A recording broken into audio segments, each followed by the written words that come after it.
Now then, YouTube, back again. Another fix it fucking video for you, as you can tell by the title, obviously.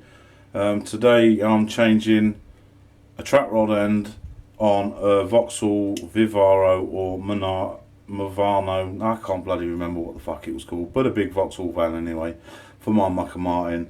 I can't remember whether it's an inner or an outer track rod end, but I will have figured that out before posting this, so that's in the title. So that's what I'm changing. But either way, I've got to change it. And then he's probably going to have to go get it tracked up, because there's no way with a tape measure and shit I'm going to be able to track this anywhere near right, and it's going to chew through tyres otherwise. So that's going to be my number one bit of advice to him, right? So yeah, so hopefully this will help some of you lot out. We'll get a video done, and yeah, maybe this helps you, saves you a few quid, saves you having to go to the garage or whatever. Or because in theory, apart from getting it up and getting it secure, because obviously it's a van and it's heavy, simple fucking job to do, like, you know what I mean? 3 or 4 fucking bolts.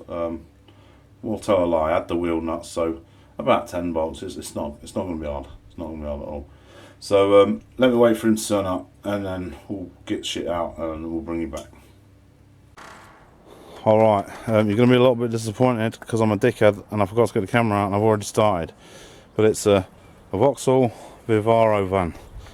So I didn't know what the fuck it was called when I said what I was doing. Right, step 1, wheel nuts. 19mm. Oh, if you've got a decent windy gun, or even if you've got a shit one like that, that'll be a small job. Now what we've got here is we've got an outer track rod end replacement. If we bring you here, can you see that? Wife, come and film this please. 1 second, I need 2 hands.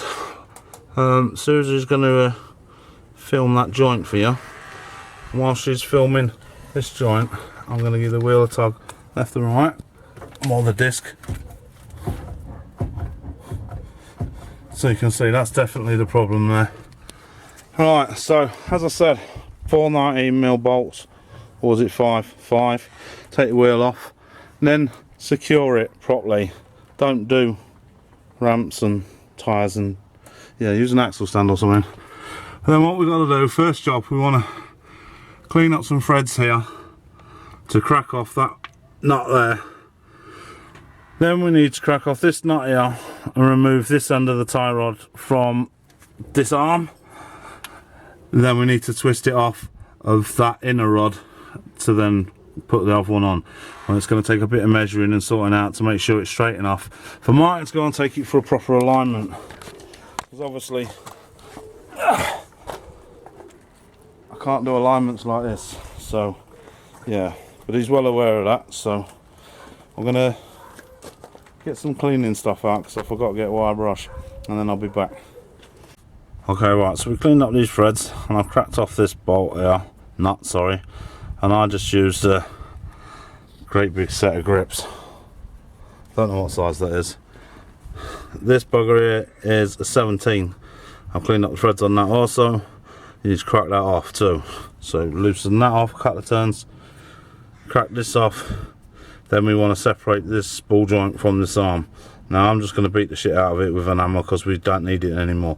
We can use many sort of ball joint splitters, pushers, pullers, all sorts of things, so do whatever you like. But I'm just going to smash this one out. Then I'll bring you back when it comes to explaining what's going on with this bit here. Well, it would appear the previous owner who sold this to my mucker was aware there was an issue here, because he tried to remedy it by adding more washers. I don't know how the fuck he thought that was going to work, but yeah, so anyway, we want to smash this fucker out now. I'm just going to beat the crap out of it, but like, obviously if you need to reuse it, you don't want to do that. I'm just going to beat the crap out of it with big lumpy. Well, that fell out surprisingly easy and is unscrewing by hand, which is nice. You might not be this lucky, but if you are, sound.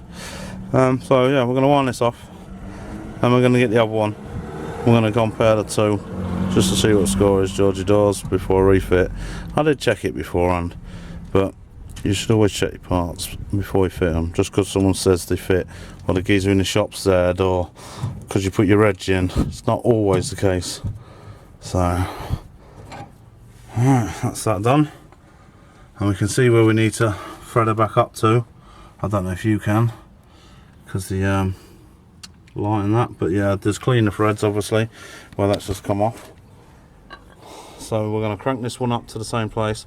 I took a measurement beforehand from the center point of the old one to this, and these are exactly the same arms made by the same company. They've got the same markings on there and there, so this should just go straight in and be fairly straight.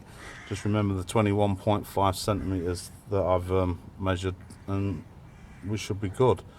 So I'm going to crack on, get that on, and then we'll bring you back. But basically, putting it back together is reversal of what you've just done. So, I mean, I appreciate if you watch the rest of the video, but you don't really need to if you've got this far. You can sort of figure it out yourself, I'm expected, maybe.